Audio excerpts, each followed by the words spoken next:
ଆପଣ ବିଷ୍ଣୁ ମହାରାଜ କରିବେ ଦରକାର କଣ ଅଛି ବାରମ୍ବାର ମାରିବେ ନା ଡାଟାଟା ମନ ଅଛି ତ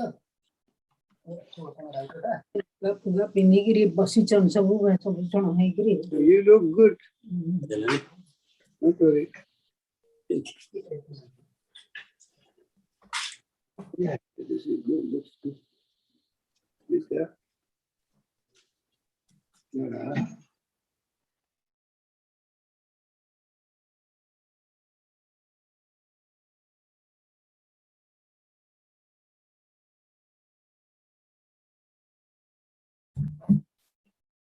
नमस्कार भक्तिपूत श्रद्धांजलि टू पंडित नीलकंठ दास विनम्र प्रणाम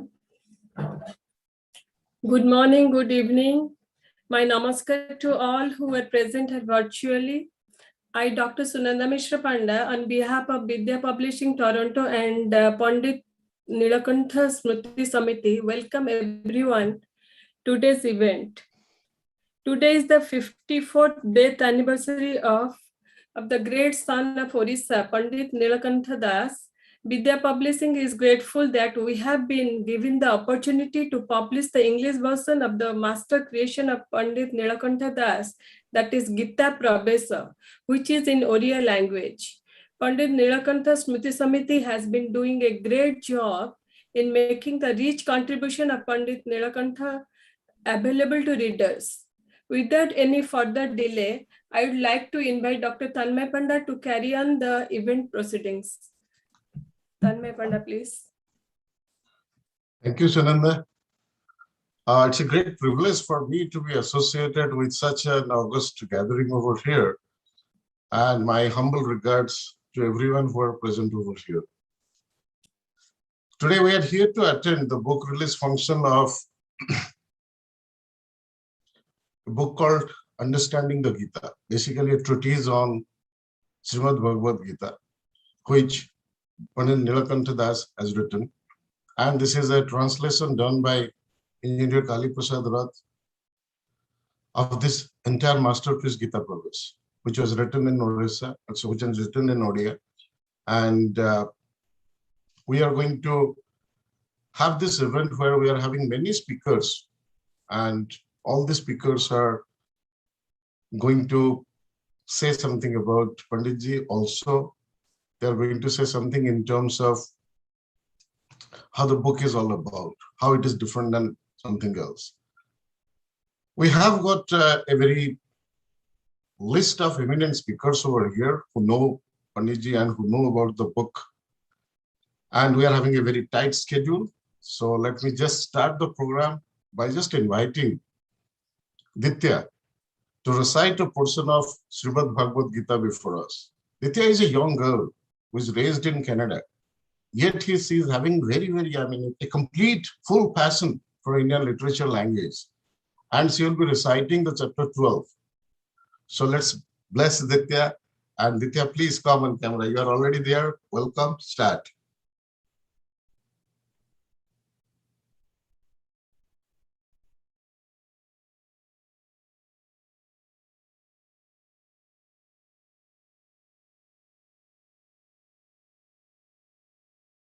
Ditya, please unmute yourself.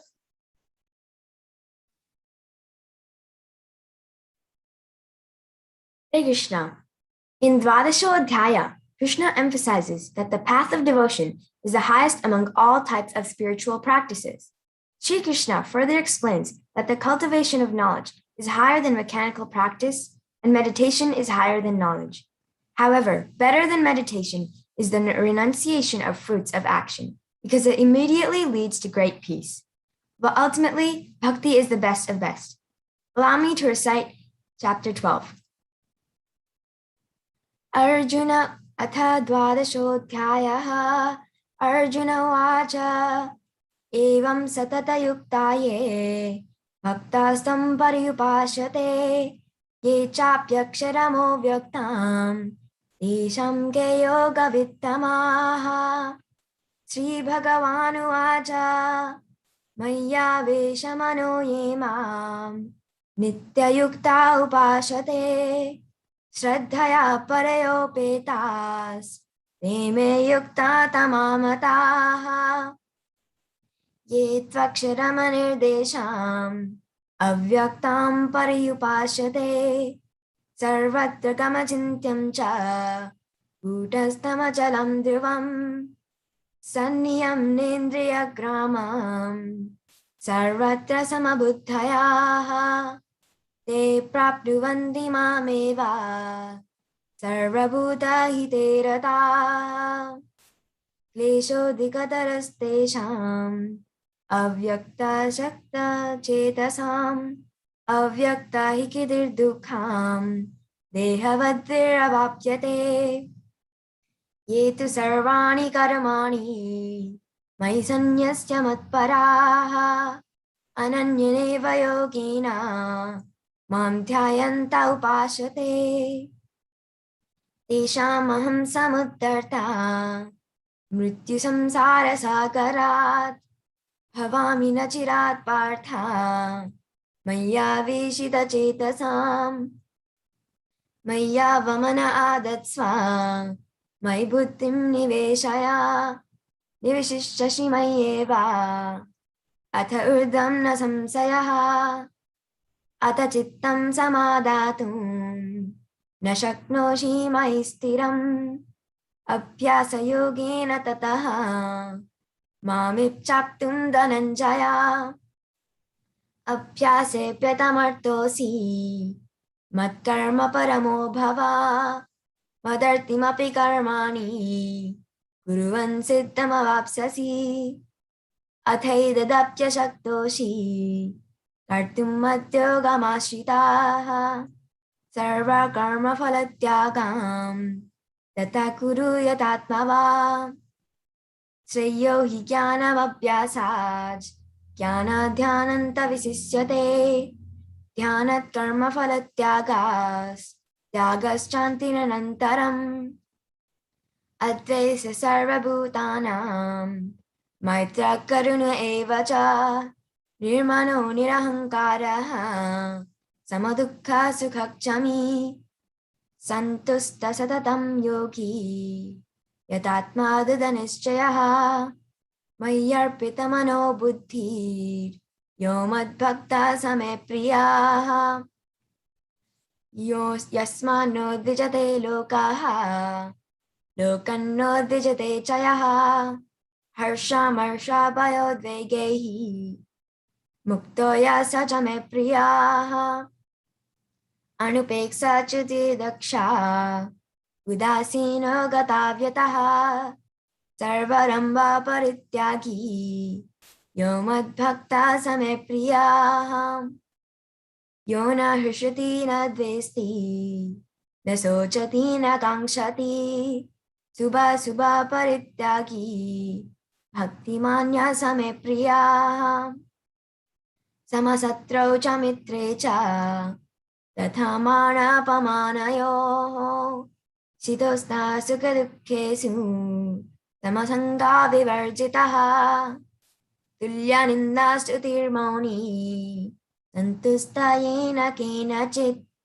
अनिकेतस्थिरमतिः भक्तिमान् मे प्रियो नरः ये तु धर्मामृतमिदं यथोक्तं पर्युपासते श्रद्धधाना मत्परमाः भक्तास्तेऽतीव मे प्रियाः ॐ तत्सदिति श्रीमद्भगवद्गीतासु उपनिषत्सु ब्रह्मविद्यायां योगशास्त्रे श्रीकृष्ण अर्जुन संवादे भक्तियोगा नाम द्वादशोऽध्यायः.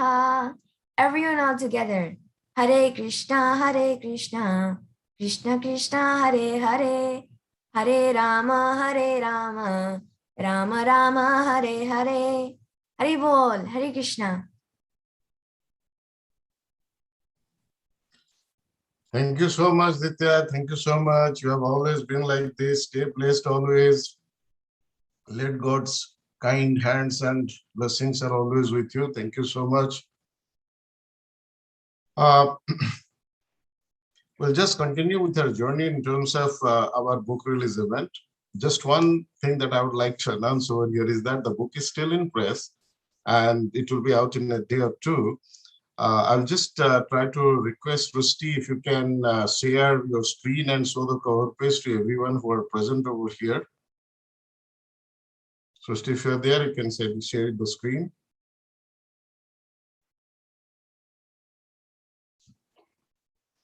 Yes, so this is just the cover that, we do not have the book right now in our hands, but this cover is ready. It will be coming from the press very soon.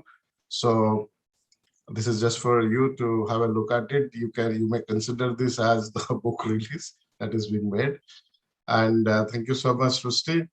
I'm just trying to go a little further in terms of starting our book release function.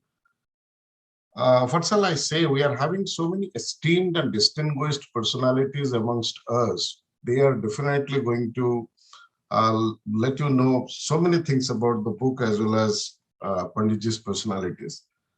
As much I know, Pandit Nilakant Das was a rare personality, a man of full knowledge, a man of extraordinary talent and a great understanding of Sanatana Dharma.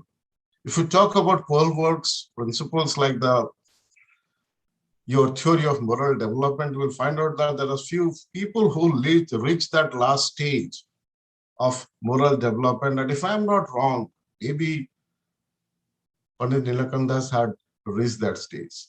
And in this stage where basically you are not going to just follow what is being written over there, but you are going to use your own intellectual analysis in terms of understanding it, challenging it, and making your own ways and paths.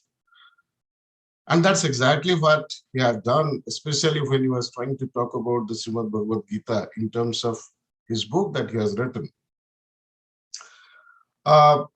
His creative literature has got a vast range, starting from children literature to philosophy. And I think, me not talking anything more, let us try to hear from others. We have got members of Pandit Nilakant Smriti Samiti. Almost everyone is present with us. I am not yet being able to see President Sri Amiyabhushan Tripathi, but if you are there, sir, I would like you and I would like to request you to come to the camera and speak a few words before us, all of us. So Mr. Amiyabhushan Tripathi. Sunanda, is he there? I'm not able to find him. Yes. Maybe he's having some problem. If he comes back and joins again, then we can always continue with him. So right now, am I able to find Dr. Vijayanand Kar?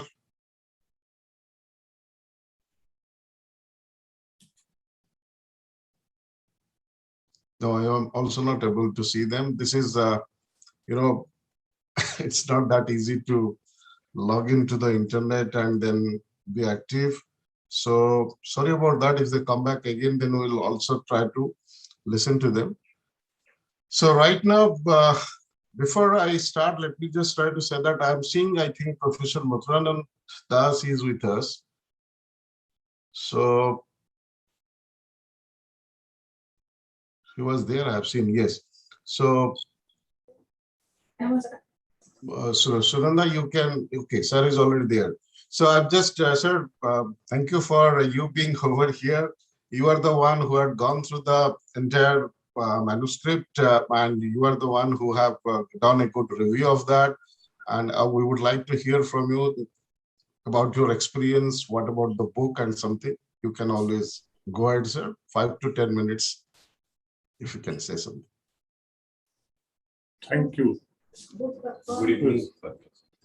With great regards for all of you, I now begin my humble speech on this occasion. This is 5th November 1921, exactly 54 years before Pandit Nilakant Das was lying dead, and the light was out of the firmament of Odisha's cultural sky, and the loss was a tremendous loss for the Odisha and its people, a loss which can hardly be replenished in foreseeable future.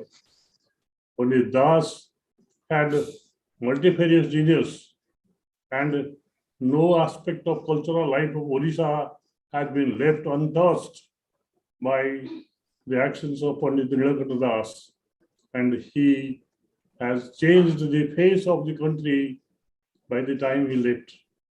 He, along with 4 friends of his, placed that the misery and misfortune that we see now in the face Odisha because of famine and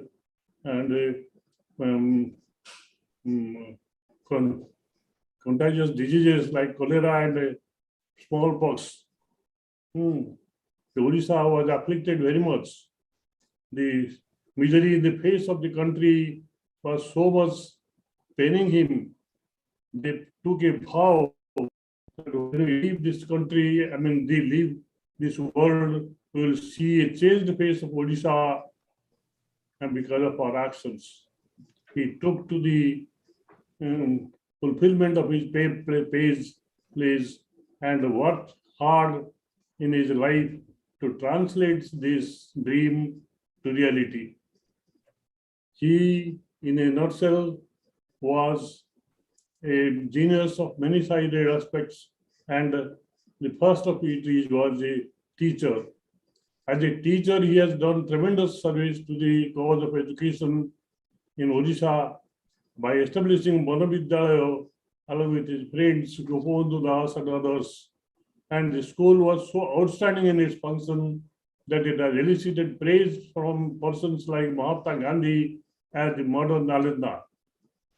So he started his life as a teacher after giving up his job as a professor of Sanskrit and philosophy in the University of Calcutta. Professor Das has shown an exemplary action in the social service by relieving the pains and misery of people of Odisha who were constantly being served by famines, floods, and epidemics like cholera and smallpox. He went far off places with food to give a morsel to the famished mouth of starving millions in Odisha who were in distances that is negotiable by any vehicular traffic. This was a hard work he has undertaken to wipe out the tears from the eyes of his suffering countrymen. And that has established him as a social worker. He also tried to help the people affected by cholera at the time of Rath Yatra, when people gathered in Puri in large number, and he served them and helped them, and at the time of death, he salvaged their dead bodies and put them to fire by the help of his friends. So he was an exemplary character in social service. The sorrow and suffering he saw in the face of his country, he thought was due to the negligent and behavior of the foreign rulers who were stationed in far off places from Odisha, that is in Calcutta and Patna. At that time, Odisha did not have its separate identity, and Odisha was not a separate province.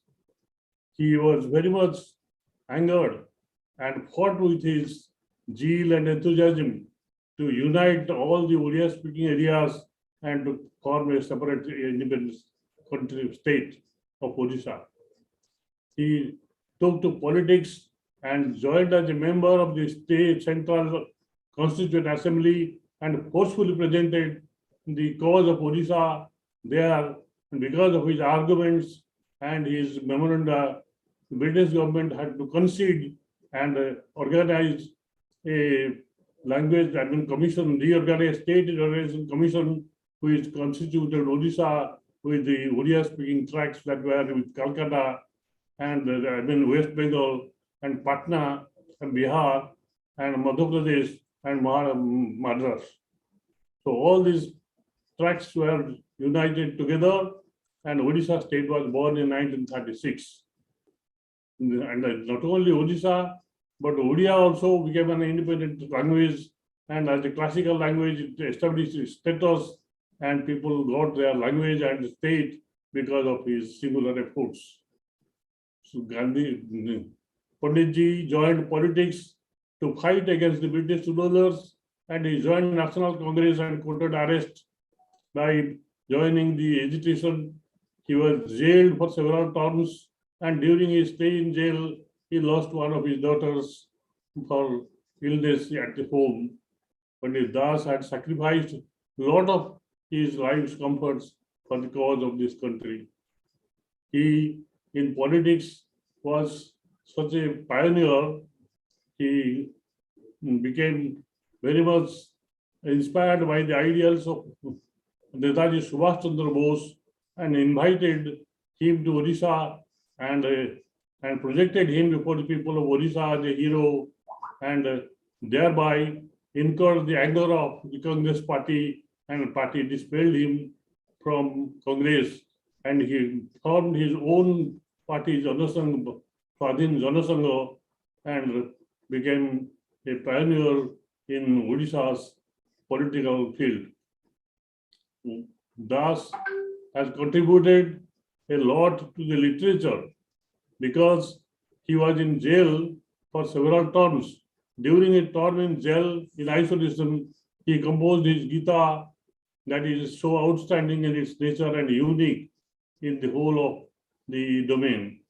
And his literature is so very outstanding that elicited the praise of people like Dr. Mayadhar Mansingh, who said that people of Odisha may forget Pandit Nilakanta Das for all other things, but he will be remembered for all times for his contribution to literary field. He was the literature of the first order. So many contributions he made to literature. And because of his anger and his excitement against the British, he joined the freedom struggle and became a pioneer. Besides, he also has contributed a lot to the cultural field by propagating his golden GITA that is so unique in its spirit and application. He said that GITA doesn't belong to any religion. It belongs to all religion. And therefore, the precepts are all secular and nothing to do with any particular religion. No religion can claim GITA to its own. He quoted, Jo Jathamam Prapadyanti Tam Sathahi Bhayamiham. So one who sees me in any form, I am amenable to him in that shape. So that is how he has established the secularity of Gita, Bhagavad Gita, in his writings and research. He was an innovator and a reformer. He very much disliked the idea of untouchability, difference between man and man. And in the spirit of Gita, he said men should live in happiness and allow others to live in happiness. And therefore, it is a study in humanism, and the religion Gita preaches is humanistic religion. It is the Madhava Dharma that it preaches, no independent religion or myth or religion. So he was a great reformer and took to reform the ideas like superstitions and wrong beliefs.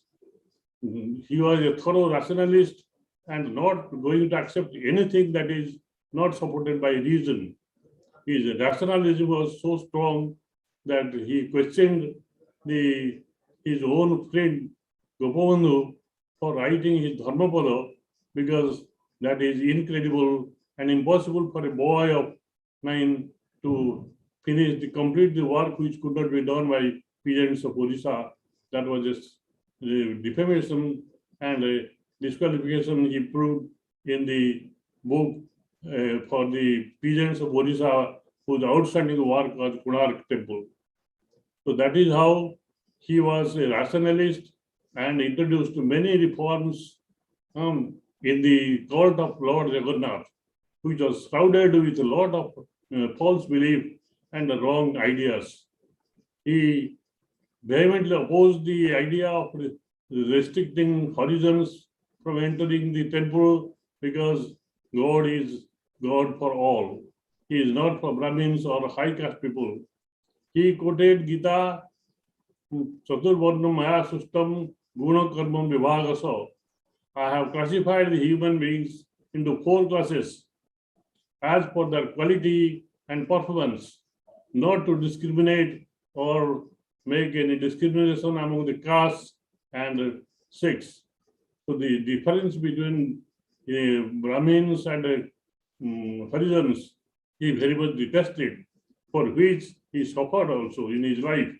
When he was a teacher in Vanavidyalaya, he admitted students from scheduled castes like Harijans, and for admitting Harijans in his school, he, of the ire of the Brahmins and the locality of the place, who burned his school with anger, but he was undaunted. He went on for his philosophy of equality and against untouchability. He also introduced many reforms in the cult of Lord Jagannath, which was shrouded by all myths and legends that were false and unsupported by reason. He termed it as religious falsity, and therefore he tried to solve them. He established that Jagannath is not God of any particular religion, but he belongs to all religions and is amenable to all. So that is how he has made his mark as a reformer and an iconoclast, and he has broken many traditions and traditional behavior of people for which on the ire of his kinsmen and his villagers and the Pandas of Puri. So he was dauntless and courageous and fought against all evils in society. He wanted to relieve the face, to refresh the face of his motherland before he leaves this world, as he pledged in his early youth that the affliction that he sees in the face of his country will have to be removed before he leaves the world. It was translated to action to a very large extent in his life, and with that, I express a profound respect and honor for the great soul and take my leave. Thank you.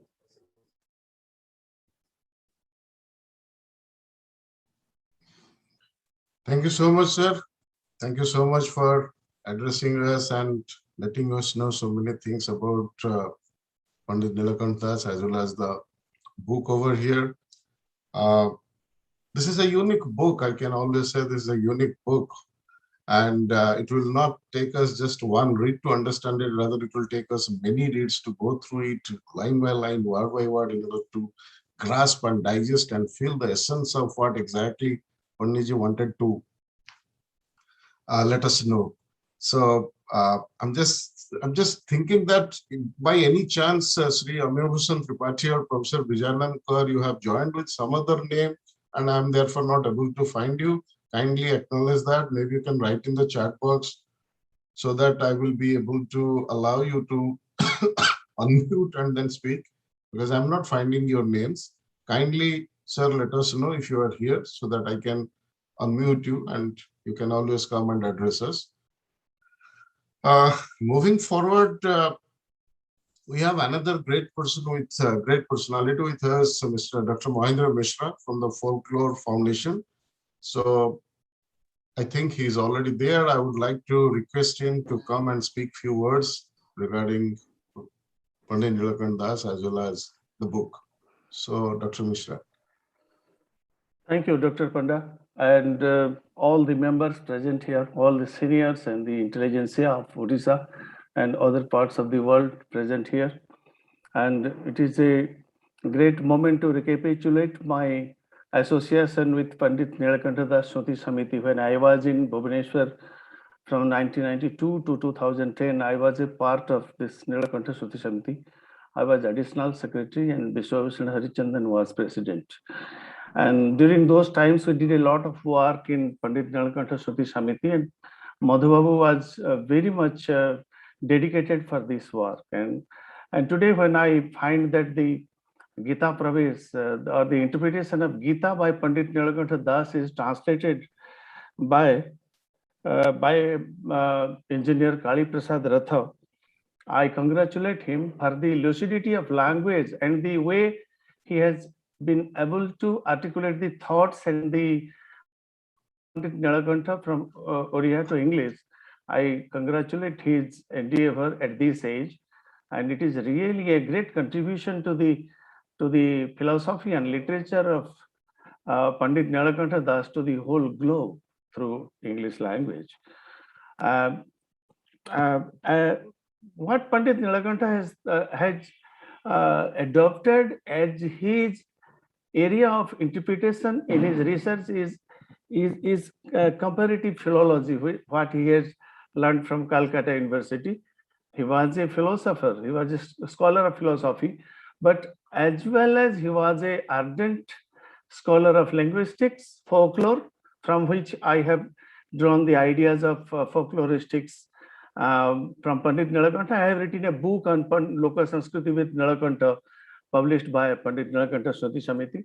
So as a ardent lover of comparative philology, he has studied the global culture, even Mayan culture and the Crete culture, Greek culture, and whatever he has found across the globe, he tried to situate Orissan culture from that point of view. So accordingly, when you can say him as a cultural anthropologist also, as a politician. He's what not Pandit Nilakanta, and Pandit Nilakanta was a multidisciplinary researcher, and whatever he has told in one article, that could be a PhD thesis by the others. As my predecessor, Professor Das, has given a glimpse of the life history of Pandit Nilakanta and his mind and work, that is fabulous. And unfortunately, we don't know that how the future generation of Orissa really know Pandit Nilakanta Das. So that is a great thing that Pandit Nilakanta Shruti Samiti and the Vidya Publishing has published a monumental book, Understanding the Gita. And this book will really give a very good insight to all the people, because of Gita has been interpreted by Pandit Nilakanta in a way that is different from the rest of the people, because of Pandit Nilakanta has tried to spell out the universal Jagannatha Dharma in Gita, Sri Krishna in Gita, Socrates, Alexander, and also the differences between Arya Jivana and Islam and Christianity, what not. So once you go through that book, Gita, when I read Gita, and it is not only a sacred book, but it is a way of life of human behavior, human sociology, human food, human sleep, what not. That means it regulates the life of a person, both body, mind, and spirit.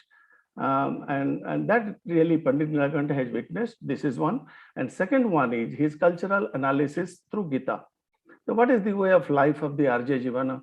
What do you mean by Arya and what do you mean by Anarya? It is not the racial differentiation, but it is a way of life of the human being adopting two different worldviews. And in that way, Pandit Nilakanta has really given a glimpse of a way of human life, visualizing Gita from Odisha culture point of view.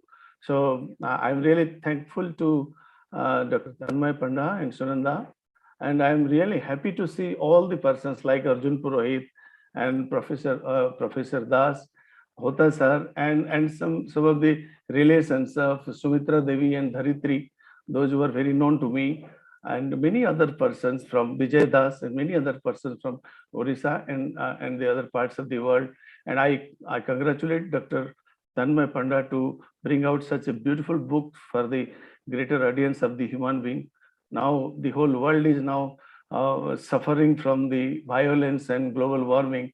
And in that case, when understanding the Gita will be in somebody's hand, that will really give a new life to his new realization, new emancipation to his life. Thank you very much. And I end my speech with this. Thank you. Thank you, Dr. Mishra. Thank you so much for your kind words and the beautiful way you have interpreted the book and everything. As I have told, that for all of us, we need to read the book again and again, maybe several times in order to grasp the real meaning of it. And yes, as much you are giving me thanks, I'm so happy to all the persons over here like Engineer Kali Prasad Rath, who really did it, Professor Das, who actually basically reviewed it. And we also are going through many other changes so that it can be really palatable for the global audience. So that also we are having a vision, we are trying to do that also. It just reminds me something like, we all talk about Pandit Nilakant Das and we all talk about his great persona, what he has done, what he has created. But unfortunately, when I was trying to find out, like in case of Wikipedia and everything, I could not find any reference.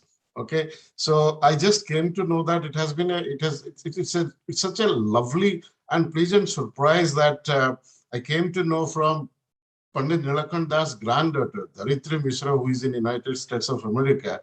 And she has done an extensive work in terms of creating an wiki page, which is not yet live, but it will become live very soon. And I would request all of the audience over here to kindly go through that. And with all your inputs, we will try to make it as rich as possible so that because he's a unique son of Odisha, like very rare personalities. I can say that if I recite about his prominent firsts, I can say he was the first person on whom the Lok Sabha Secretariat has brought out the volume series called Eminent Parliamentarians Monograph Series. And Pandit Nilakant Das was the fourth in the series and the only one from Odisha. So a great personality on this. Was the first president of, I believe, Odisha Sahitya Academy.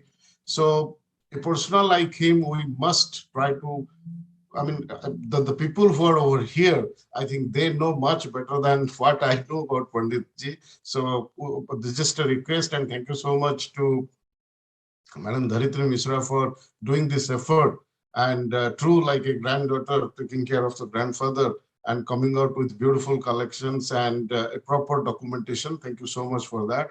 I request everybody to, once it is live, you can always go through that. If you need anything, you can always contact Dr. Mishra to take care of it further.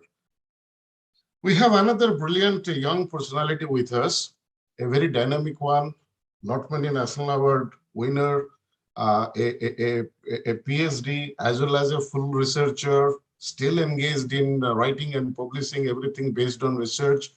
So Dr. Pradeep Kumar Mishra is with us. And I would like to invite Dr. Pradeep Mishra to come and say a few words regarding the book and Panditji. Dr. Mishra. Gita Sugita कर्तव्य कीर्णमे शस्त्र संग्रही चा स्वयं पद्मनाभस्य मुख पद्मात् विनिसृता. Pranam to all the delegates over here in virtual mode. I express my sincere gratitude to Professor Dr. Tanmay Panda and Sunanda Panda Mishra, Sunanda Appa, and to Mahendra Mishra sir, who is always the source of my inspiration. She gifted me a book, I think 25 years ago, Loka Sanskrit with Nilakanta Das. Nilakanta Das is a versatile genius. When I have studied Nilakanta Das, his Gita Pravesh touched me in many ways. What he has not done. If we study the commentary on Gita, Gita, the sound Aila. Hello. I'm like talking to a wall. Hello. Dr. Mishra, 1 second. I'm Hello. trying to find out somebody is already on mute, doesn't know. And give me 1 second. Again, I express my sincere gratitude to all the delegates present over here. It is a beautiful occasion for me. Dr. Radhakrishna once said, Sansar is a poisonous tree. It has two incomparable fruits, a company of good souls and enjoyment of good books. You are the great souls present over here. I express my again sincere gratitude to Tanmay Panda, Professor Tanmay Panda and Sunanda Panda Appa, who have given me the chance to flash a few things on Gita Pravesh by Pandit Nilakantha Das. He is a versatile genius. I have studied his Gita Pravesh and I am asked what he has not done in Gita Pravesh. And quite different from the commentaries by the great scholars of the world on Gita. Professor Das said, rightly, it is a secular spiritual scripture which has said the lot of spiritual principles and very much scientific, supported by Albert Einstein. Gita is a scientific, religious scripture. So in what way Gita Pravesh is different? Again, I congratulate and thank to engineer Kali Prasad Ratha, who has translated it. And I have printed out some PDF pages of Gita translation and found a lot of resemblance between the two books, Gita Pravesh and its translation. In three ways, Pandit Nilakantha has narrated his original thoughts, research findings, the tradition of Jaina Dharma, the origin of Om, and the demon culture. Like Jagannath Das and Sarala Das, he has focused Gita context to Odisha, the Orient culture. If we study, it is the comprising culture of Utkal, Kaling, and Kosa. Utkal, starting from Jajpur to Bang, and Kaling, it is from Jajpur to Visakhapatnam, and Kosal is started from Bodh to, we may take it, Bilaspur. When Huensa came to India, he found the Urian culture, which is basically a Tantra culture or Nishad culture. Nilakantha Das, Pandit Nilakantha Das said, it is the original culture of Odisha and very primitive.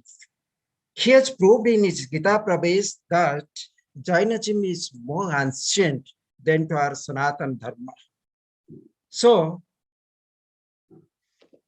if we closely study the Srimad Bhagavad Gita and the Gita Pravesh Nilakantha Das, we will find that Karma Sannyas, the original sloka, Loka asmin dividha nishtha pura prokta maya naga jnana yogina sankhyana karma yogina yogina. The Sankhya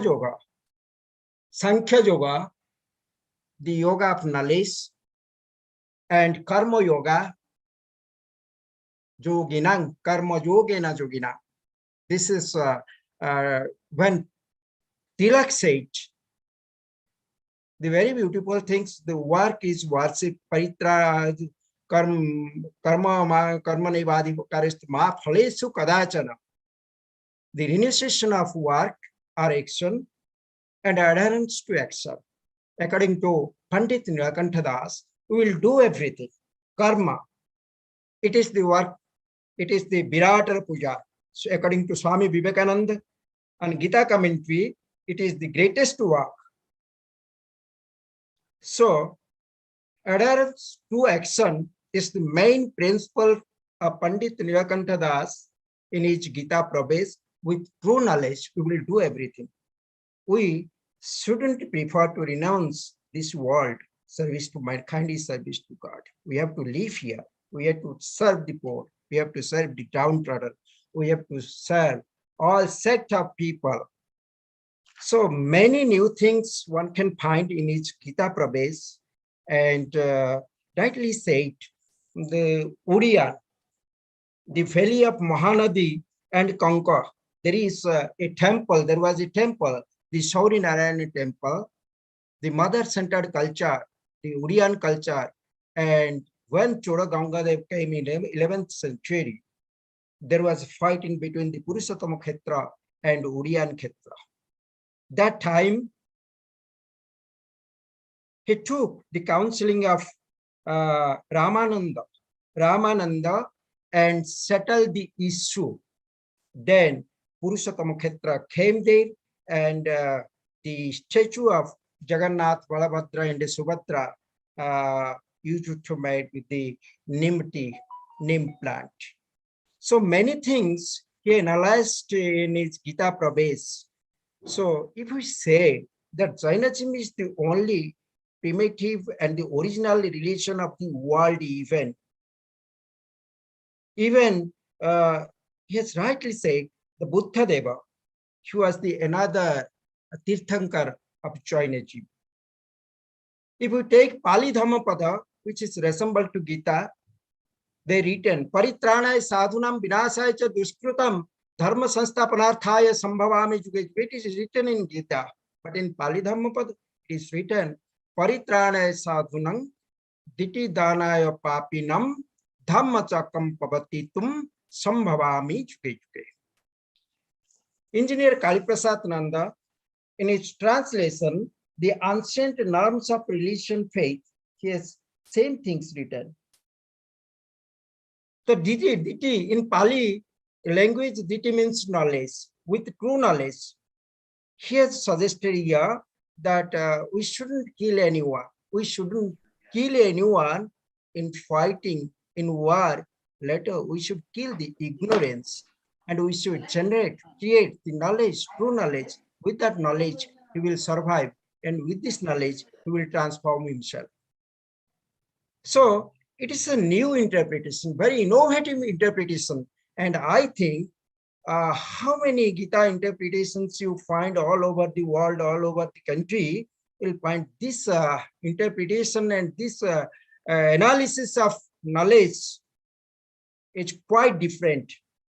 And we should come forward to take the journey of Pandit Nilakantha Das in his Gita Pravesh, because many things are new and many things are related to our primitive tribe calling. If you go now even Sri Lanka, you will find the Bhujabalas. If you go now to Indonesia, you will find the Sukarnaputri.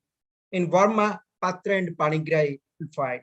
Because when Kaling Maritime was powerful, they were traveling to far near East islands to just distribute the culture, ancient cultures of Odisha. Even through South Pacific Ocean, it has reached in America also. Pandit Nilakantha Das has written in his Gita Pravesh.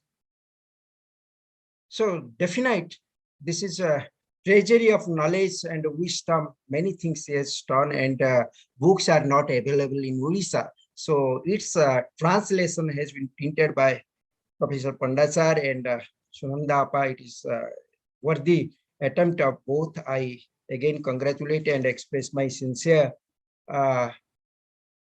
gratitude to all of you that you have listened a little from me. Thank you again to all. Pranam, namaskar. Thank you so much, Dr. Mishra. Like this was marvelous, brilliant interpretation. You have read through the whole book, I believe, and I know the more you read about it, the more knowledge you are getting out of it. Few things that I recall while going through this book. I'm not an expert in terms of understanding the philosophies, but yes, like this is just not a Gita that is being told to us or explained to us. It is basically portraying a person's own view of what exactly is the understanding and meaning of Gita, comparison to several other religions, several other philosophies and thought processes that are existing. And if I remember correctly, the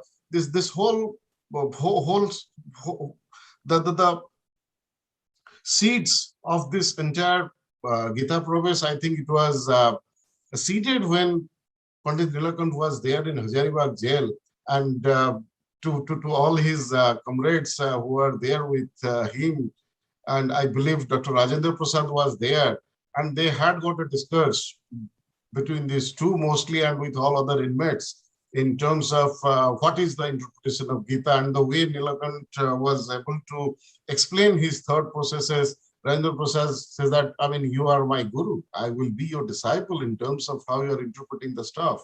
So that's where it all started. And if I remember correctly, whatever little knowledge, if you can allow me, I can always say a few things, just one or two lines. Basically, this is not just about Gita. He was trying to figure it out in terms of what exactly if a person can feel and learn from Gita. And this is also related to what is happening in our society and how that is being made. So I'd just like to quote one specific thing that he has written, which is translated, of course, by Engineer Kaliprasad Rath, but the original is in Odia. It's the same. The thought and the theme are the same. It says that somebody asked Pandit Nilakant Das that what is going to happen to our culture? What is going to happen to our Indian culture? And then what was the response? Just try to see, I'm just putting it from the book. India may truly bend if an Indian culture will be corrupt by the hidden influences of the conquerors or Onarian activities. When India will suffer from an inferiority complex and imitate their culture. India has never run after others' cultures and will not do so.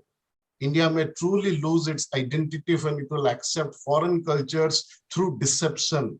This is how a nation and its culture may come to an end. It may not be necessary to elaborate on this. This was Pandit Nilakant's answer, and I believe it is still true, still valid to the present day. And this was something that I liked, and there are many other things in the book that each one of us should be really reading it and trying to get a grasp of the book. Therefore, I'm repeatedly saying that it has to be read, not just once, many times, several times. Every day we will learn a lot from it. We'll continue further. We have got another eminent personality with us. He is Dr. Vijay Mishra from, he's a distinguished educationist from United States of America. And if you are here, Dr. Mishra, I would request you to come onto the camera and speak few words. Yes, sir. Thank you so much. Nice to see you. I'm here. Okay, good morning. Good morning to all of you, or good evening to people in India. Now, it's a delight. It's a delight. Last 3 days have been a delight for me. Sunanda called me probably Tuesday or Monday. I got hold of the English translation first. I read the whole thing.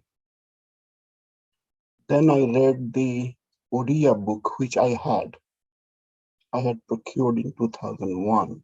I had not read it. After reading both, first the English, I was excited. And I want to share my excitement with you all.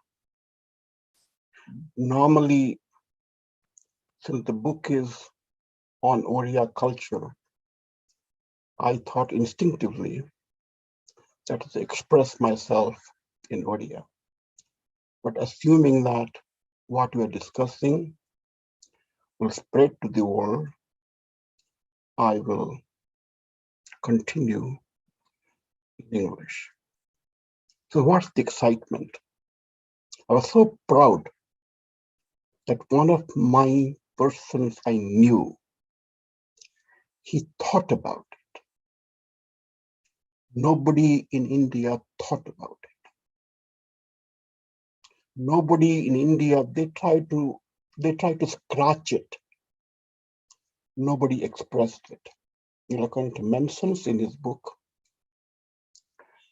India before 1919 was different. What different? The history was told that people had come from outside. They had run over the indigenous people who were barbarians. They had to be ruled over. The Vedic Dashus, Dashas, and were mentioned, interpreted. And Gandhi followed that. That is, yes, but we need freedom. Can you make us free? Tilak, when he writes the Karma Rasya, which I read, he does say about get away, leave India alone.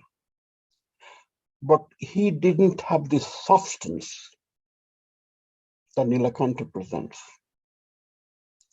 He understood Orissa and Jagannatha before he enters Gita. That there is an Oriya identity, that we are unique, and that he expands that uniqueness from Orissa to India. That is much before the Vedic culture, long before that. There's an indigenous culture. That culture was prevalent most of the world. That had spread from India to outside. It was agricultural, it was rich, and it was human-based. That is, the events don't happen by supernatural. Events happen by your own action. That I don't know how long he must have contemplated, but this book, as he writes, he says 12 years after 1919, Mohenjo-daro. Oh, Mohenjo-daro, I must say that that's the time. Why 1919? That's the time Mohenjo-daro came into being, Indus civilization. It was established that things did happen before the Vedas. And that was substantiated what Nilakanta might be thinking before from his own reflections. He's not an archaeologist, he got substance. Gita, as you might know, or many people have scholars here, has this aspect of, or has been interpreted as a spiritual book. Started translations by the West, and then somehow influenced by the local people, which basically said that God is somewhere there. There's something called Atma, Paramatma, that we merge, we reach out, we have to clean ourselves, and then that reaching out is yoga. That is some supernatural, something Brahman, something larger, something expansive that exists. And man's goal is to somehow to reach there. Nilakanta is exceptional from this point of view that he knew the Odia literature, which happened with Sarla Das and later with the Panchasakhas. Basically saying it is you, the human mind, the local structure, that has to be cleaned. And that cleanliness is Tantra. So he invents the phrase, I was delighted, Tantra Yoga. That is, it is not there. It is not Jnana Yoga, Karma Yoga, or Bhakti Yoga, and so on. Tantra Yoga. You are Tat. It is in you. So then it cites, I think I told Sunanda the other day that let those Oriya scripts be told and so on, Achito will be expanded. So that how you really expand your, retricted known body through breath, through control, such that the body itself is released. So I said the first part was the spiritual path that the West people liked.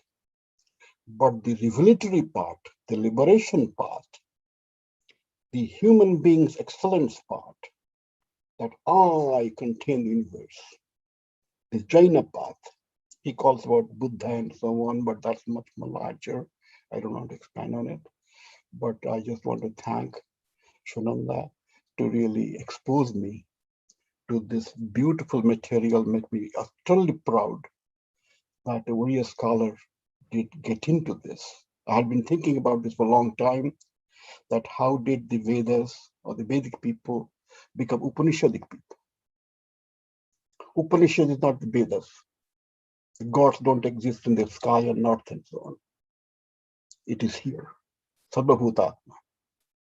So that concept, to connect that to Jagannath, that is, we're all equal. There is no casteism. There is no hierarchy. There is no valuation. And part of that is from nationalist point of view, and that he championed.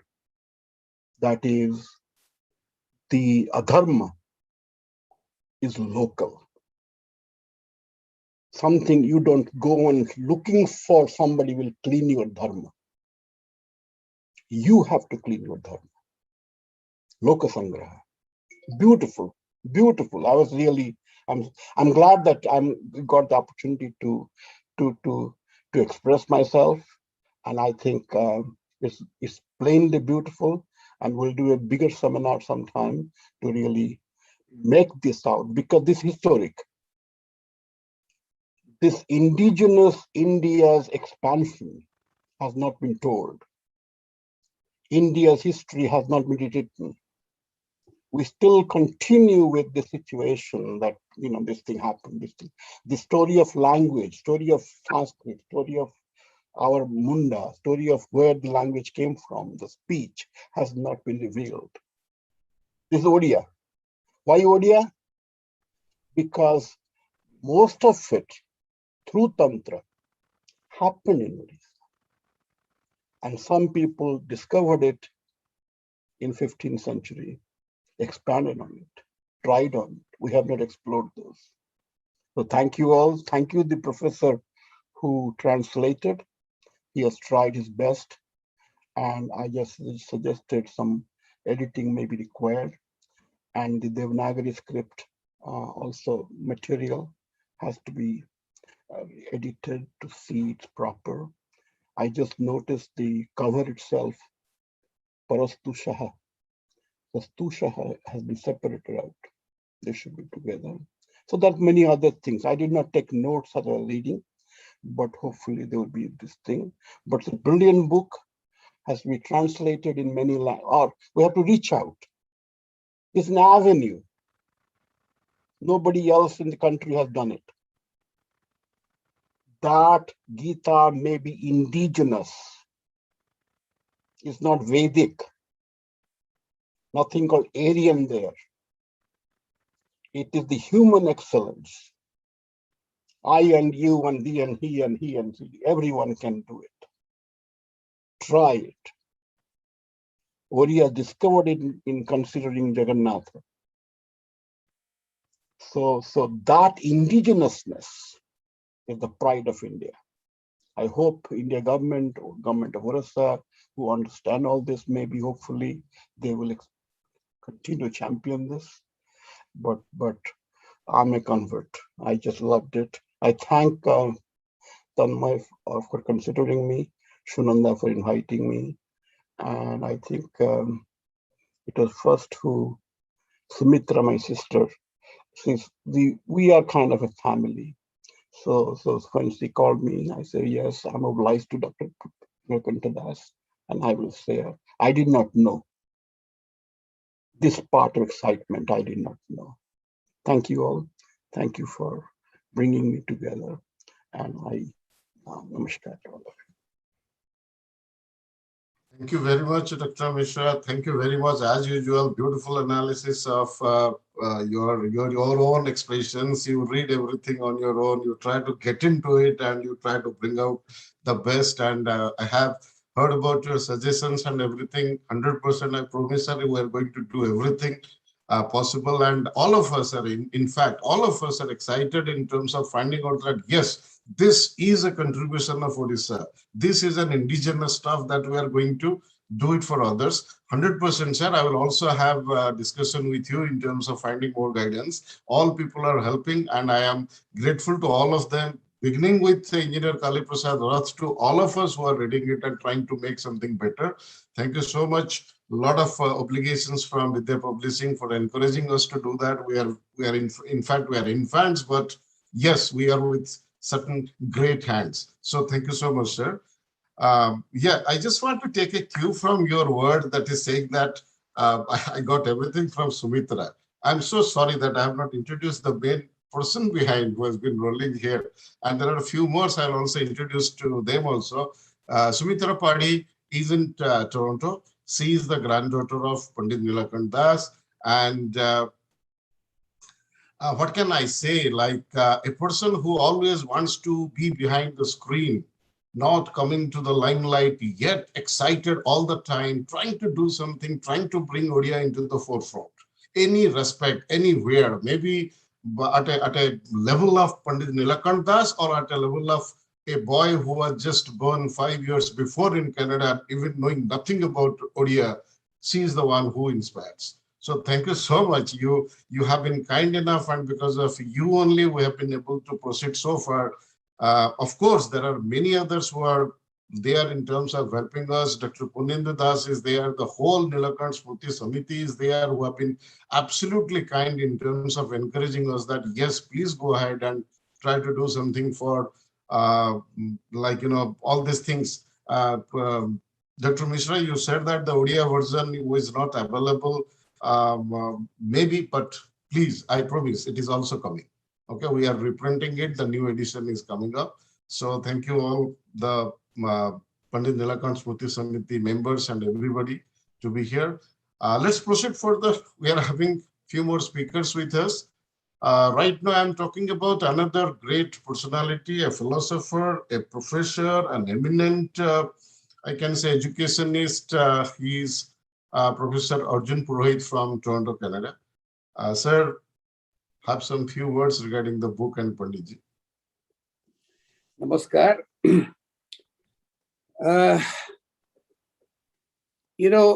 It is so intimidating to talk about such a great personality and such a great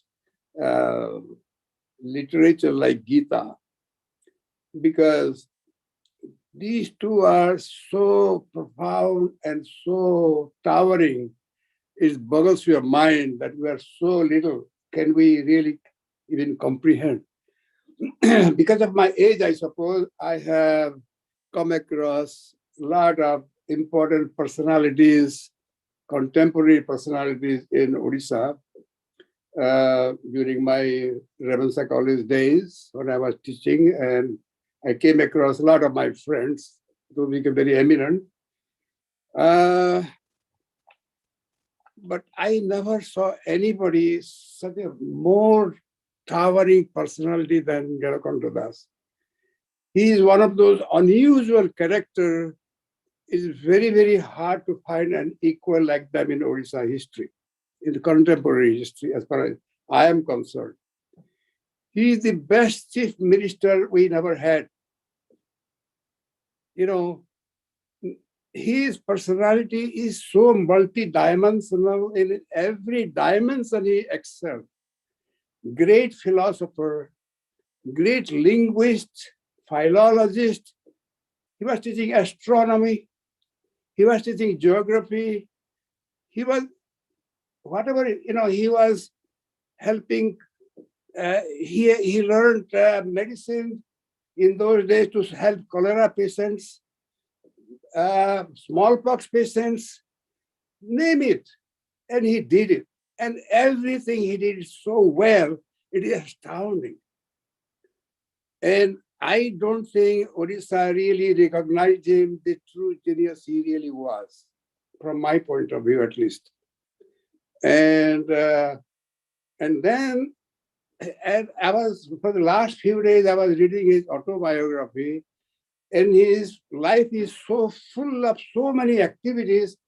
Then I was trying to find out how do he find time to write such beautiful books, unbelievably good books too, poetry, books, etc. Then I found out actually that, he says he learned Gita by heart by the time he was matriculate. he knew everything by heart. He can recite any sloka from anywhere from Gita when he was a matriculate, entrance examination. And then when did he write Gita? And this is what I was trying to find, such a fantastic book. When did he have time to write? And I found out when he was in Hazaribagh jail in 1930s. That's the time he had some time together because he was teaching the inmates, the political inmates like him, they're all housed in Hazaribagh jail in 1930s. And this is when he wrote it. And I am privileged to have some affinity towards him because he spent 9 months of his life in Sambalpur. You know, he was asked by Gopabandhu Babu and Madhu Babu, I suppose, to come to Sambalpur in those days. As you know, they were trying to get the Sambalpur tract into the Odisha. It used to be with the Bihar CP. So he came and stayed in my great-grandfather's house for 9 months. Chandrasekhar Behera. And he stayed there 9 months, during which time he wrote actually Arya Jivana, that book, fantastic book. And he also started a weekly magazine called Seva. And he duplicated actually this Satyavadi school in Sambalpur, in Fraser Club. And believe it or not, my grandfather, Ganesh Padi, he was studying to be an engineer. He dropped the course and he became a teacher. And Chandrasekhar Behera, my grandfather, of course, was the Joey of Chandrasekhar Behera. And Chandrasekhar Behera's own son, he was a history teacher later in Sambalpur Jilla School. He became also the teacher in that particular school. So he touched our lives completely. And my grandmother used to talk about him. And of course, I was not born at the time. He came actually from, I think, 1920, around that. So, and that is the time actually the Odisha was conceived as a very, very, in a different footing. No political machinations, intrigues, and all kinds of things nowadays going, as you know. It was most based upon a moral foundation so that we can have people from different parts of India put together and develop it as a very moral, beautiful society. Everybody will be taken care of and we'll have an ethical foundation. And that foundation was laid by Nilakanta Das. Nobody else did it. Madhu Babu was a great intellectual, as you know, great barrister, but he was mostly concerned about the political aspect of it. And he knew how to make movements. He was a great lawyer. And Gopabandhu Babu, actually, who was mentor of Nilakanta Babu, he was not a great philosopher, but he was a great seva. You can say he was more in terms of serving the people. And all these personalities are great. And interestingly, when Madhu Babu died, in his deathbed, he said, Nilakanta should be the next leader of Orissa. He said that. Same thing about actually Gopabandhu Babu. When Gopabandhu died in 1928, he also said the same thing. The next leader actually should be Nilakanta Das. Because it is interesting that when he started Satyavadi school, Madhu Babu called it the Nalanda. You have created Nalanda here. It's unbelievable what a kind of foresight he had to, you remember that Gandhi had not come to India by that time. He was still struggling in South Africa. And he started his school in 2009. Then he was a BA in Satyavadi. And I so touching to hear actually what he writes in his autobiography. They took a cart hold of ITA bricks to Satyavadi to start the school. And when he was a BA, and he could have been anybody. He was such a great intellect. He could have been anything he wanted. He started the school, but in order to be a good teacher, he went to Calcutta, did his MA, and he came back in 2011 and started become the headmaster. And because he said that with an MA, I can be a better teacher. He never aspired to go be anything else except as a great teacher. He was invited by the Calcutta University to be professor there. And in fact, he went there for a while later on as professor of Odia and comparative linguistics, I think, from what I see there. He taught there, but he told them, I can be only for a couple of years. You find somebody else who graduates from this thing, take over the course. I want to go back to my Satyavadi. And that's exactly what he did. So his vision was so grand. So the contemporary Odisha society never was appreciative of that as far as I'm concerned. And in the process of that, the conservative society of Odisha, actually, there was some kind of a resistance. And these people conspired again and again and again against him. But anyway, coming back to, so from my point of view, he is one of the towering figures who has so much vision, so grand vision, and such a towering intellect. And he was never appreciated as much. He was, of course, recognized, got his Padma Bhushan, etc. But he was never accorded that great a pedestal he deserved, truly deserves. From my point of view, he was probably the best Odisha had produced at that time. And I am so sorry that even if I came so close, I never had a chance to see him, but I had occasion to be very close to his family members. For example, Ashok Das, his son, he took me to Bheda in his car with Ramakanta Ratha. We went together to spend some time together. So I came to know about that family. Then again, of course, Sumitra's father, Vikram Das, came. And so I feel a great deal of affinity. And of course, he stayed in my grandfather's place, my great-grandfather's place. So I feel so blessed and very fortunate to be able to claim that actually, yeah, I breathe the same air as he breathed. And we are so blessed because of that. Coming to GITA, as you know, GITA has been written, people say that around first century AD or around that time anyway. It is the distillation of all the wisdom of all the Upanishads. It is so beautifully crafted and written. And it has been there for generations and generations of Indians of all walks of life throughout India. They have guided their life through this particular thing. So this is not something particularly for Odisha.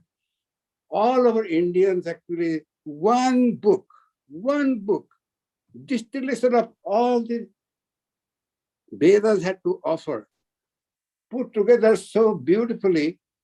So, and it has been translated in so many languages.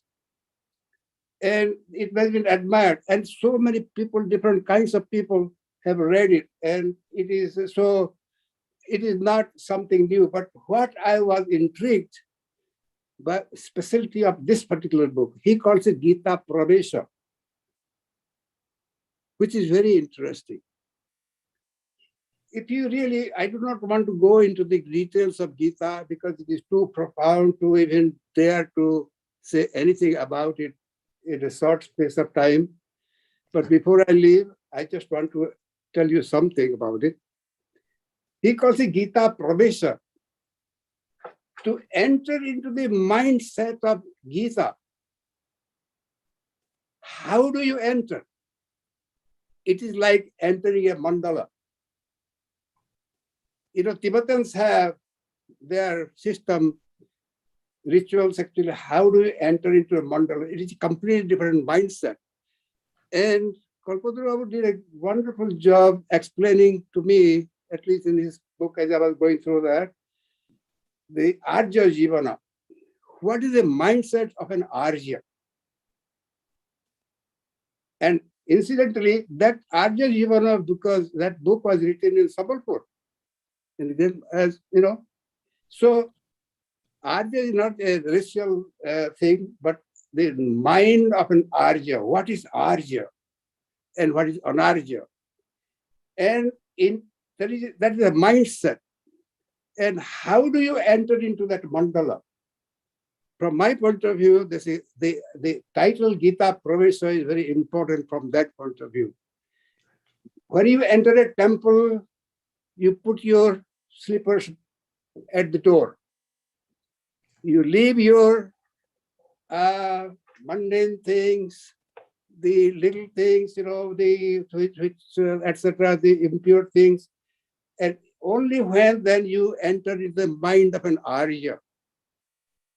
So, and Kalpataru Babu did a fantastic job doing that actually. I haven't been able to go through the entire book. It is such a massive book. But Arya Jivana, Arya mindset, that is what he was aiming at. From my point of view, that is a unique contribution.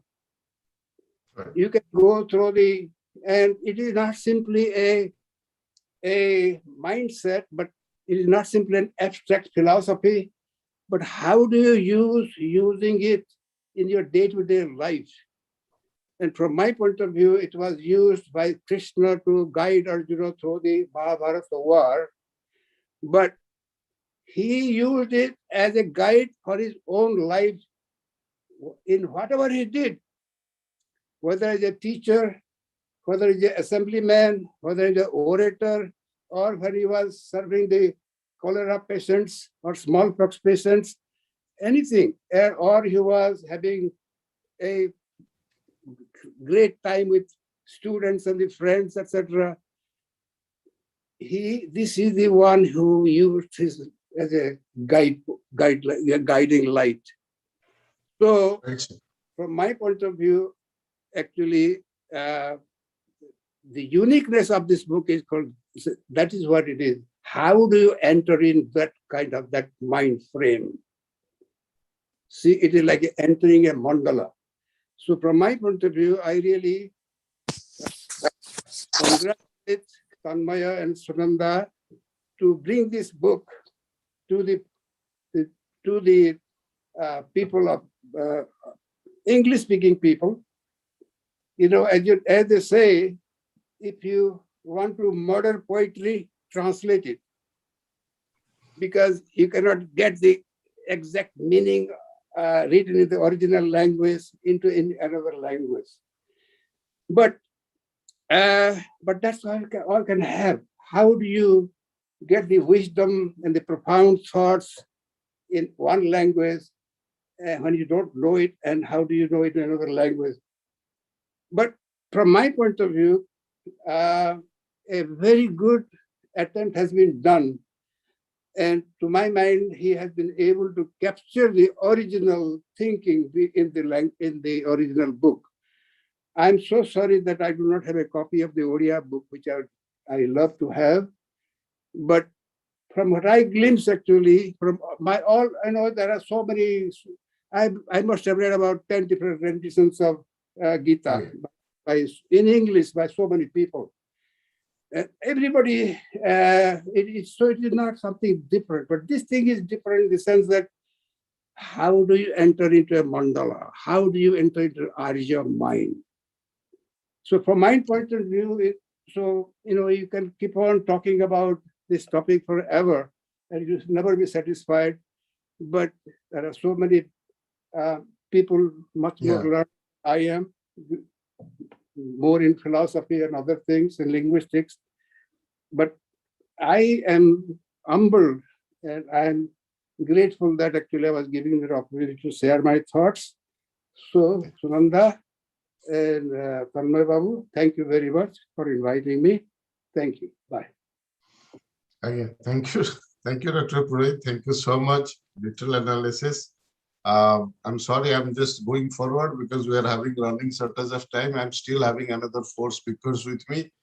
So right now I am introducing all of you to one of my favorites in terms of he was basically an administrator. He was the former secretary of former health secretary of Government of India. But his introduction, I would like to give him that he is an ardent reader, not only a reader and a learner. Every day he reads, and from whatever he reads, he tries to learn it. And you will find out he's a completely different persona in terms of understanding, explaining things.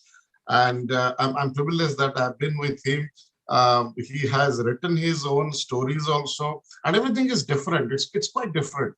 So he has kindly agreed to go through the book and have his versions. I know that it was a very short time, but whatever he can say, I would like to listen to him.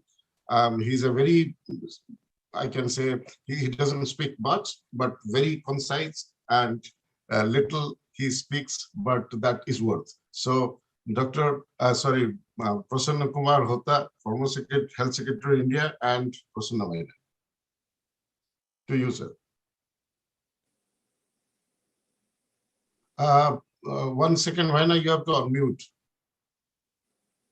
You have to unmute 1 second.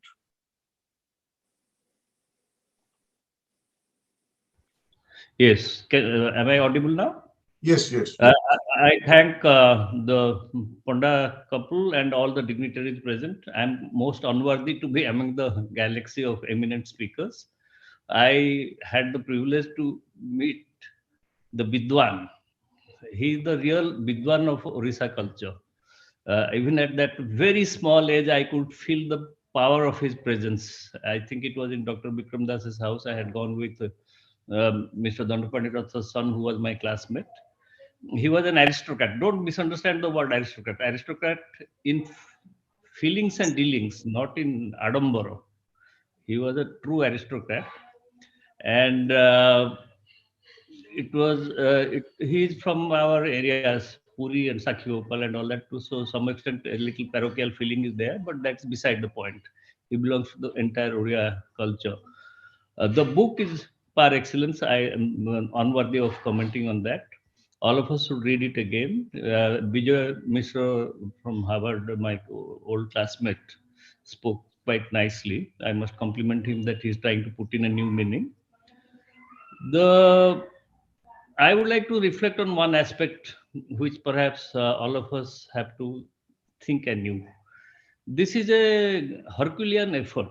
The Vidya Prakasani is a very recent outpouring of creative instinct of Tanmay and Sunanda.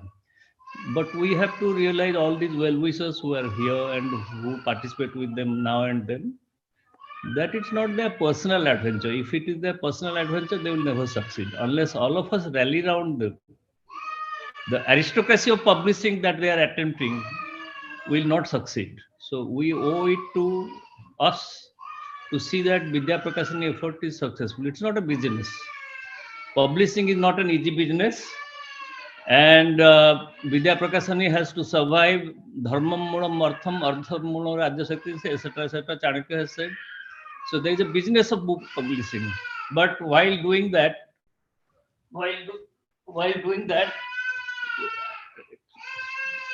as you see, life asserts itself. There is a child. Every time the generation is anew, and for all my friends realize we are also 75 and above. Anyway, to come back to the point, Vidya Prakasani has to survive, and it has to be a multi-layered effort. It has to have sellable books, the novels and such things which sell like hotcakes for the time being. But the classics are the heart of aristocratic publishing. The excellence part of it, Vidya Prakasani can sustain if all of us rally round and take it not as a family venture, but the extended Oriya diaspora venture. That is my appeal. Pandit Nilakantha Das, if you study him deeply and think about him deeply and think of his life deeply, he was in the confined atmosphere of Satyavadi. Then he came to Orissa, then he came to India.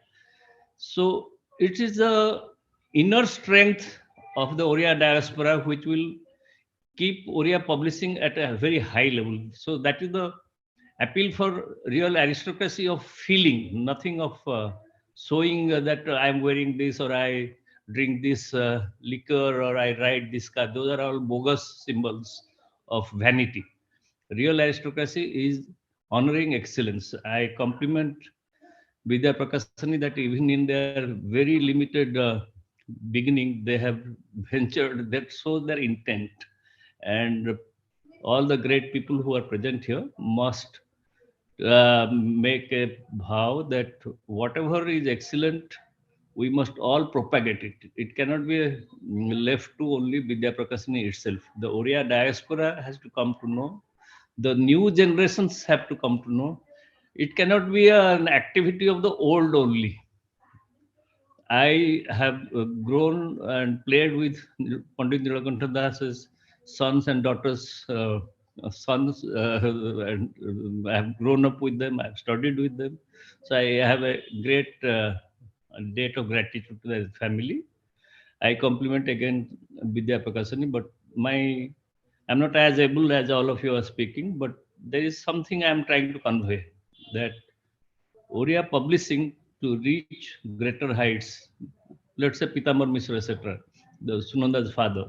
That was an era where Vidyapuri in Odisha and with the activities, it was sustainable. But this venture of Tanmay and Sunanda need strong patronage, not patronage in the sense of Daya or etc., etc. No, participation.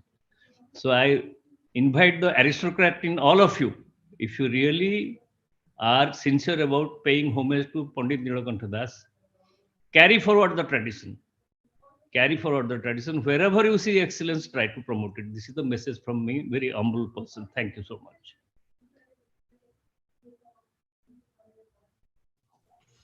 Thank you.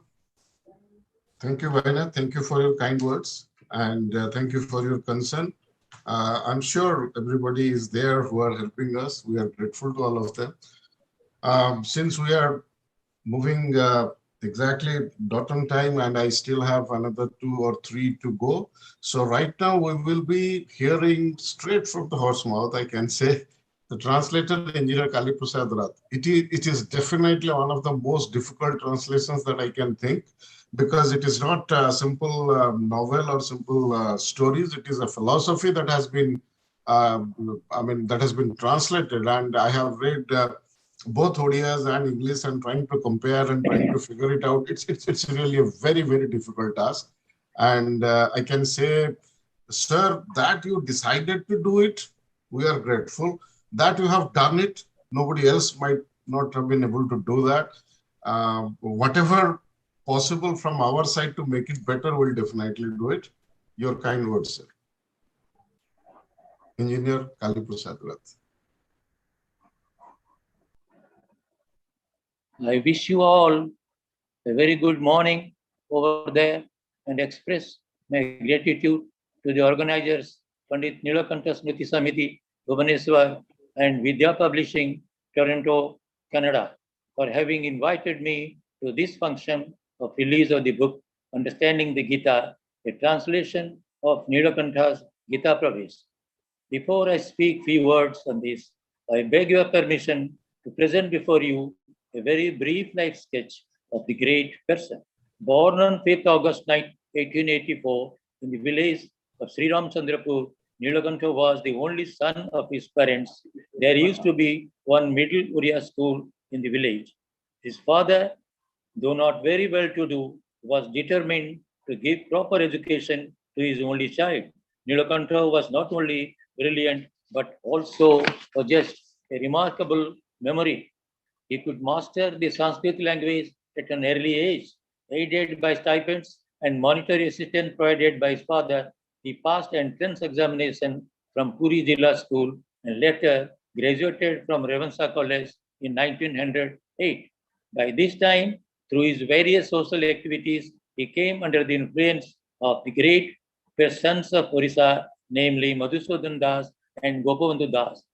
The fate of modern Orissa was in the making in the hands of these three great persons. Madhubabu's dream was to form a separate Orissa province. A blueprint of an open-air school took shape in the minds of Gopabandhu and Nilakantha to turn out students of par excellence to serve the motherland. A place in Satyavadi was chosen and the school was built under the cool shades of bakul and Churiana trees. Students came from all over Orissa and adjoining Odia-speaking regions. Teachers joined on meager salaries. Amongst them were famous persons such as Acharya Harihar Das, Pandit Godavari Misra, Pandit Krupasindhu Misra, and others. The school started functioning in 1909 and did well.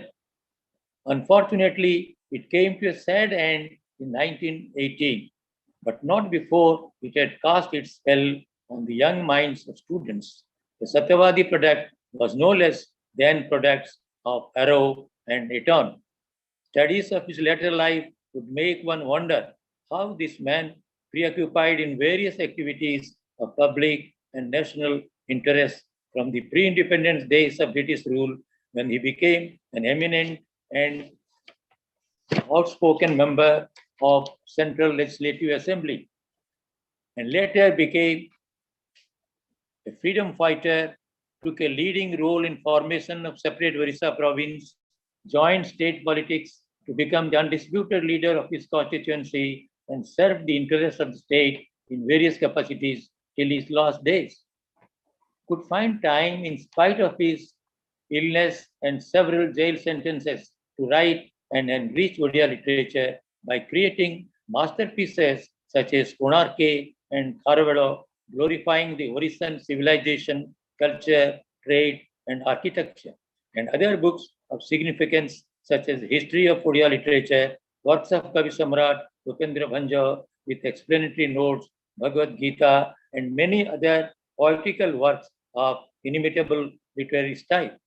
Dr. Mayadhar Man Singh, the famous Oriya poet of modern times, has aptly said, people may forget the politician Nilakantha, but not the writer of monarchy. Translating Gita Pravesh was no doubt a hard task for me, but it could be completed only with the grace of God and this noble soul. The translator's job is to reproduce the original, keeping the expression, thoughts, and sequence of the author. I tried to the best of my ability to maintain this norm. I pay my humble obeisance to this noble soul who departed for his heavenly abode on 6 November 1967. In every fitness of things, we have gathered here today, the 6th November, to think of him and his writings. In the very first chapter of this book, it is said that Gita Dharma is universal and it transcends space and time. It is Nitya Nutana and Sanatana. It is a process of building confidence in the mind of the people by the teacher. Here, the people is Arjuna and the teacher, the Lord himself. The last words uttered by Arjuna are Nastya Moha Smutir Labdha Tat Prasadat Mayachi. Sitosmi Gata Sandhya Karishe Bachanam. Wishing you many happy readings of the book. I thank all of you once again.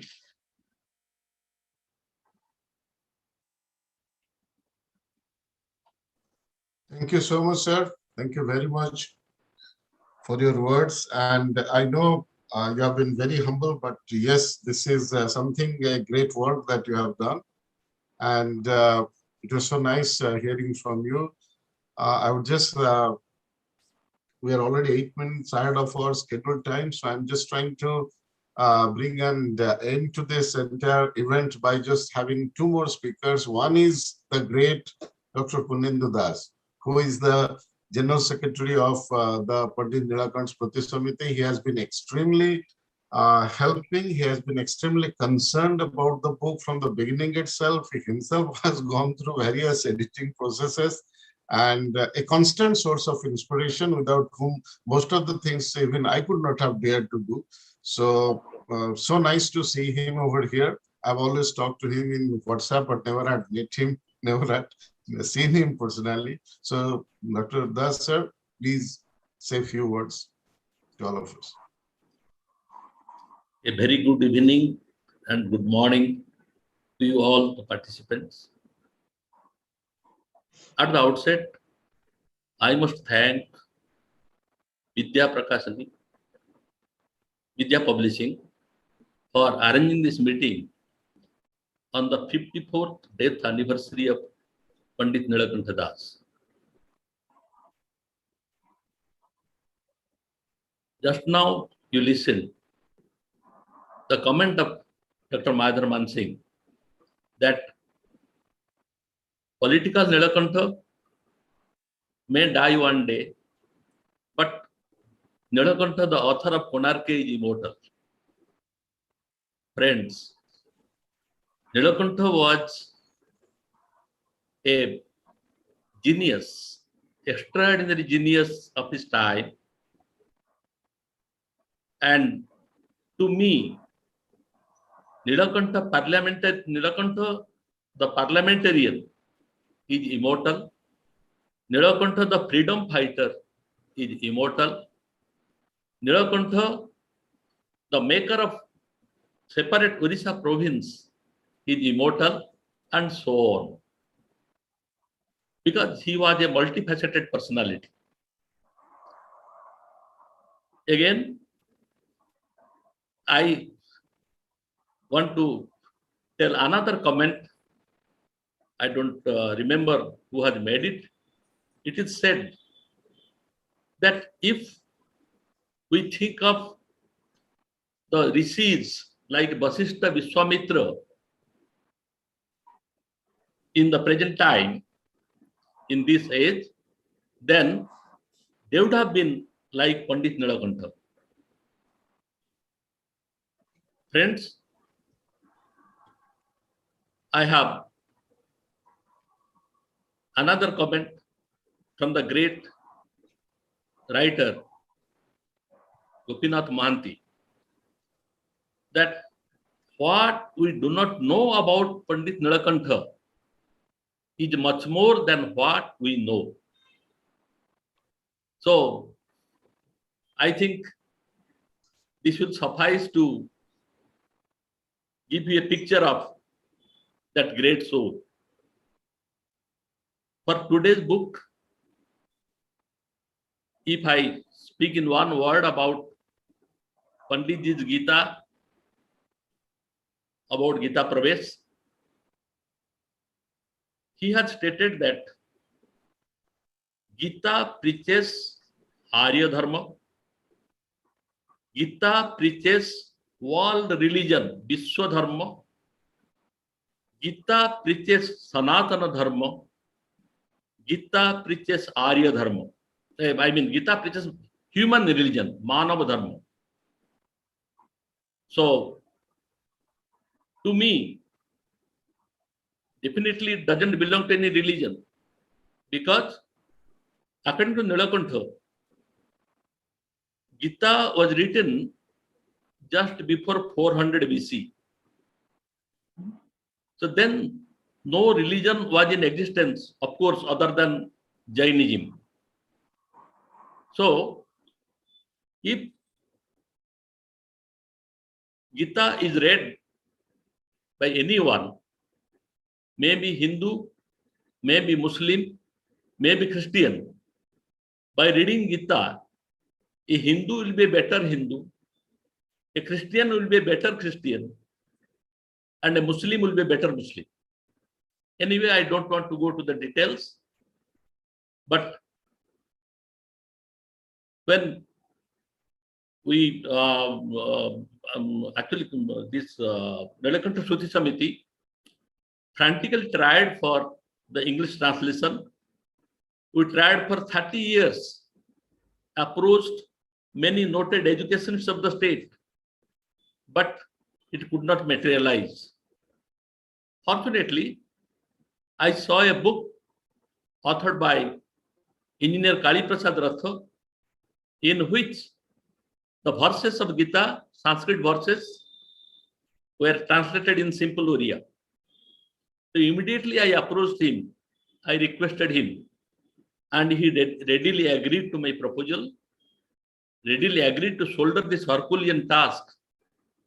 So also, Professor Mathuranath Das also agreed to edit the book. So my deepest gratitude to both of them for the great work rendered to the Shruti Samiti.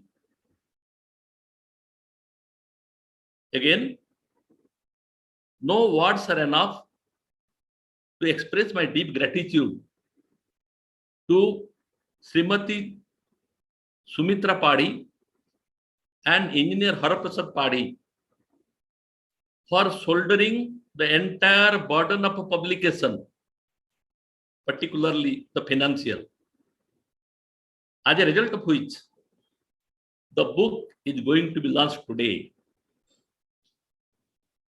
I am also deeply obliged to Dr. Sunanda Panda and Dr. Tanmay Panda, for whom this handwritten manuscript has been metamorphosed into a printed book. Thank you very much, sir. Finally, I thank all the participants who are the real admirers of Pandit Nilakantha, who have assembled this evening or this morning to pay their homage to that great soul. So thank you all.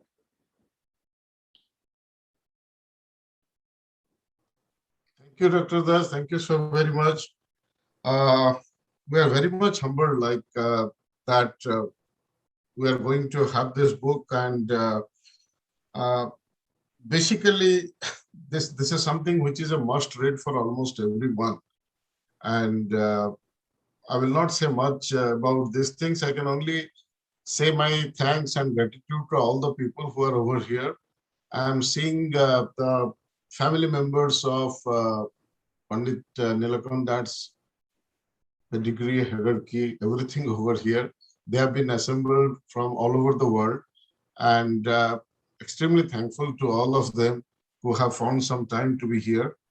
And I will just try to end the formal program in terms of inviting Dr. Trinath Hota, who is the Joint Secretary for Pandit Nilakantha Shruti Samiti, to say a formal vote of thanks. And then after that, our program will be over. And then if you want to discuss anything, then the floor can be open for all of us. So, Dr. Trinath Hota. Namaskar. Namaskar. Namaskar. Vasudeva Sutam Devam Kansachanuramardhanam Devaki Paramanandam Krishnam Bande Jagadgurum. Good evening to all. On the occasion of 54th Shraddha of Padma Bhushan Pandit Nilakantha Das, first of all, I offer my Shraddhanjali at his lotus feet. My sincere respect to the organizer of the function for releasing the book Understanding the Gita, Honorable President, Vice President, Secretary, Translator of the Gita, all the eminent speakers and invitees of this August evening. No doubt, the release of the book Understanding the Gita will be popular throughout the world with much appreciation. This is possible only because of ceaseless effort of the revered engineer Kali Prasad Ratha. We are all obliged to him. We are all obliged to Srimati Sumitra Padhi and Haraprasad Padhi for extending financial support for the publication of the book Understanding the Gita. We are also highly obliged to Professor Dr. Tanmaya Panda and Dr. Sunanda Mishra Panda, who brought into light by publishing this book, Understanding the Gita. The diction, Mitam cha saram cha bachohi bagmita, proved it after listening the powerful speech of the eminent speakers, Professor Mathuranath Das, Dr. Mahendra Kumar Mishra, Dr. Pradeep Kumar Mishra, Dr. Vijay Kumar Mishra, Professor Arjun Purohit, and I.S. Prasanna Hutta. We are all very much obliged to them for their valuable speech. I thank Ditya Joshi for her beautiful recitation of the 12th chapter of Bhagavad Gita. I also thank Srushti Panda for designing the cover page. Without audience, the meeting becomes fruitless and the speakers are also helpless. So special thanks to the well-wishers, members of the Smriti Samiti and the scholars who remain present in this Zoom meeting with much patience. We are obliged to our President, Vice President, and the dynamic General Secretary for fructifying the cherished desire after long years. The release of book, Understanding the Gita, will be fruitful if we all understand the verse. Bahyasparseshu asaktatma bindatyatmani jat sukham sabrahma yoga juktatma sukhamakhayamasnute. With regards, again, I thank all, and I thank to Dr. Tanmaya Panda, who has taken much pain for releasing this book. Jai Jagannath, Jai Jagannath. Om Shanti, Shanti, Shanti. Hare Krishna, Krishna Krishna, Hare Hare, Hare Ram, Ram Ram, Hare Hare. Jai Jagannath, Hare Krishna, Hare Bol, Hare Bol, Hare.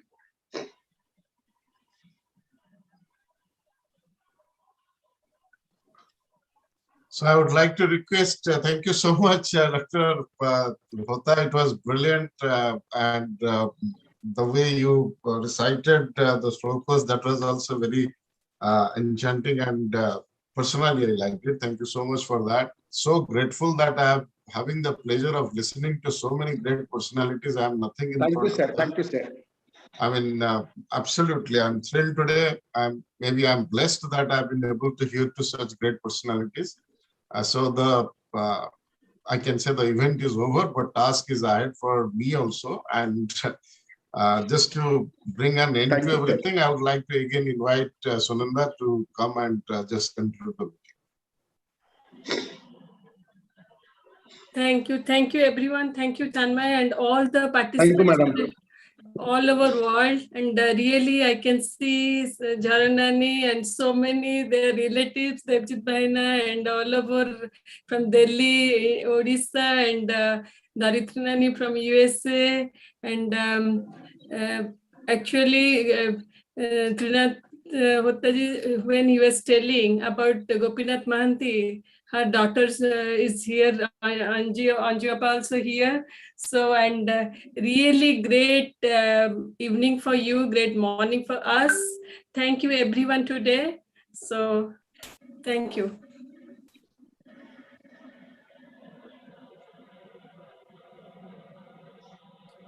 So, anyone wants to tell something, or should I close the meeting?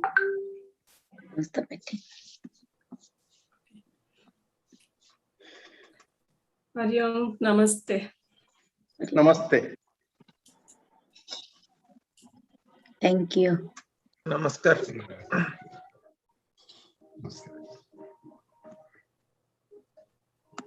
Namaste, madam.